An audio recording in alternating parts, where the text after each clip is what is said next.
All right, so I'm outside of a 2019 Honda Civic Type R. From the side view, you can obviously tell it's a little bit more customized as far as a Civic goes. Underneath the hood is going to be a little bit more powerful too. I'll start you with the wheels though. You'll see it's got a larger wheel. It's black and red trim. The interior of the car is going to be also, it's got Brembo brakes on it. So you're going to notice that with painted calipers. Now moving to the back of the car, it's got this nice large spoiler, so it gives it a little bit sportier look along with the spoiler that typically comes on the vehicle. And then you've got air vents running off the back of the car additionally too. It is badged, so you'll see Type R on it. Down underneath, you can see you have the centered exhaust system set up, and everything's trimmed in black and fiberglass with a look of real sporty look to it. So you can see red everywhere. So that's indicative of this. You'll see it on the Civic Si too, typically. So inside of here, I've got the carpet floor mats. So you can see those are right here. In the back, you've got your cargo space that you can work from. You've got a 60-40 split you can throw down. You do have an additional cover if you need to cover anything in the back of the vehicle. This model particularly is intended, but you could obviously tint it to help out with that too. So that's what you got working from the back of this vehicle. Now, moving around into the second seat, I'll pop it open for us. Then you'll see I've got black with red straps as far as my interior goes. In the back, I don't have a fold-down armrest, but I do have a built-in one into the center of the seat. So a little bit different from my other models. So you can see across the way I have the other strap. I've got my speakers in the back. I've got speakers down below too. And then you can see the carbon fiber finish on the backs of the seats with the red trim. So I've got that on this car too, on the back of this side too. So that way you can see what's going on from there. So it definitely has a little bit more customized look. You've got red stitching and everything, the speakers I was talking about. I'll pause on this just for a second because I know sometimes people want to see the sticker. That way you can get a little bit of the info, and if you want a little bit closer view there. Moving up to the front of the car, you can see it is lined with a body kit along the down bottom side of the car. It is black trimmed in red, just like the wheels are too. And then on the front of the car, you do have fog lights. You have additional trimming in black and red. You do have a body spoiler kit on the bottom. Then you have the honeycomb finish along the grills, along the very bottom, and the second set right here, okay? So very customized look. It does have a scoop finish on the front of the car. I'll pop the hood real quick. I don't typically do this, but I know I get asked about that for a performance-based car like this. So let's go ahead and pop the hood for you. All right. So you can see under the hood, you can see Honda's Earth Dream Technology engine is right there. Your battery setup is right here, so it's easy to get to. Your fuse box, your air, as far as that goes, air intake, and you can see where it runs along here. Then moving over the side, you can see some of your reservoirs and back behind there and different things, your brake systems and different things like that. So that is what is going on inside and underneath the hood. So a little bit larger turbo on this car compared to my other ones. You can see my daytime running lights. I've got LEDs running through this car as far as that goes. So let's move to the interior. So I'll start you off on the seats. It is a manual adjustment seat, which is a little bit different, but that's what's in this vehicle. The seat trimming is awesome. So as far as the black and red with the Type R stitching and everything, and then the different materials, and it really does hug your sides. I'm about 6 foot, but I'm 240, and this definitely grabs hold of me. So if you're a little bit smaller framed, it might be a little bit more comfortable. Now, hopping inside of the car, first thing I'll show you is the door. You've got some suede finish right here, along with the carbon fiber finish and the black and red trimming and stitching. That same setup is going to run all along the dash. So you can see it runs throughout the car, the black and red finish to it. So they really did a good job about making it look custom, even though that's the stock finish to what this car comes. And you can see I do have the red for my seats, my seat belts. Red stitching. So the center console is just like any of my other Civics. It has a flip back with cup holders, and then you do have a USB additionally down there too. One thing I like that they do is they do give you a number and plaque right here on the car, so you know which version, I should say which exact number of the car you're getting. So that's kind of cool that they do that. You do have some different custom setups as far as this. So this trigger is not going to be found in my other cars, but it's going to fluctuate between a sport mode, a comfort zone, and then the R+. So as far as like some different ways to drive the vehicle, much like you would see like an econ mode, a sport mode in some of my other vehicles, a lot of the same ideas as far as raising revving limits and things like that. It is a 6-speed, so you'll notice all of them come that way. There is no automatic in this vehicle.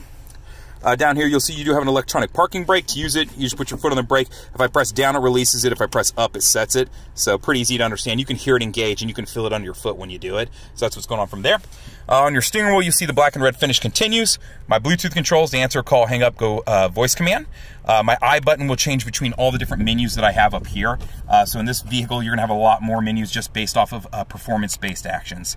So whether you wanna keep track of PSI, as far as your turbo goes, if you wanna check torque management, if you wanna check, you know, like levels as far as shifting, so there's a million different things that you can scroll through here to kind of play with. So if you're a performance-based guy, this is definitely a nice car to have. General tripometer information stuff, my navigation, it'll give me my next turn-by-turn direction, or just a compass right now. This will give me my oil life.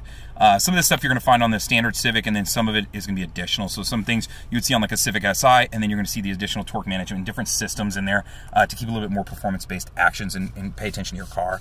Over on the left side, it's pretty standard stuff. Auto on-off headlights, you've got fog light controls right here, so you should be good there. On the other side, you do have your controls for your windshield wiper blades. The touchscreen is set up just like a lot of my other ones. Let me throw this out of the way so we're not blowing air on us. My home screen is gonna be set up. You'll notice everything's black and red trimmed, even on that, which you can change this if you wanted to, but it does definitely fit the look, the overall look of the car. My navigation system is set up through Garmin. So you have a Garmin-based system that you can use voice command for. You can also use Apple Carplay and Android Auto if you want. So all you'd have to do is plug in a USB. They've ran a wire up here right here, but you can see it's actually down below over there on the left side. So if you plugged into that, you could connect up right here and access Apple CarPlay and Android Auto, giving you access to Google Maps, Waze, Apple Maps, so any of those additional features that you want to use. Your Bluetooth controls, so to connect up a phone to Bluetooth, this is where you would go to do your first time. It'll walk you through the prompts. If you need to add a secondary phone or a third or a fourth, because there's going to be additional drivers on the car, just go to Settings. From there, you're going to want to go to Bluetooth, and then from there, you can go to Bluetooth device list, and then you'll see where you can add your connection to the car. So it's say add Bluetooth device, and it'll start you through the prompts. So that's how that works.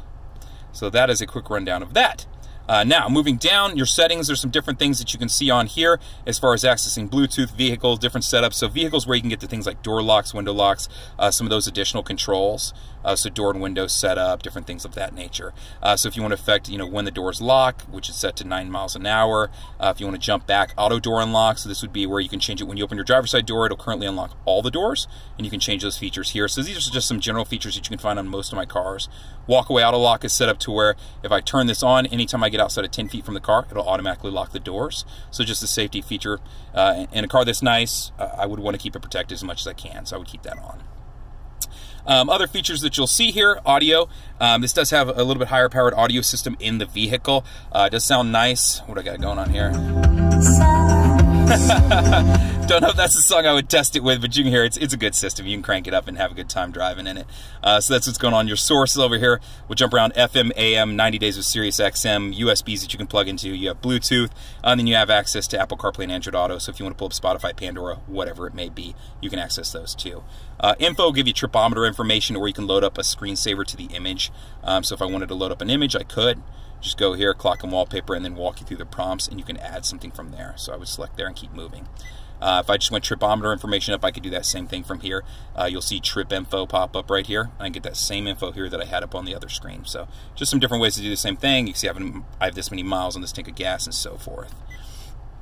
All right, so Hondalink is set up to where, depending on the car and the trim level, you can go to Hondalink.com, but it'll give you access to maintenance reminders, recall notices. You can also sometimes start your car from your phone or be able to control the door locks, so some different settings.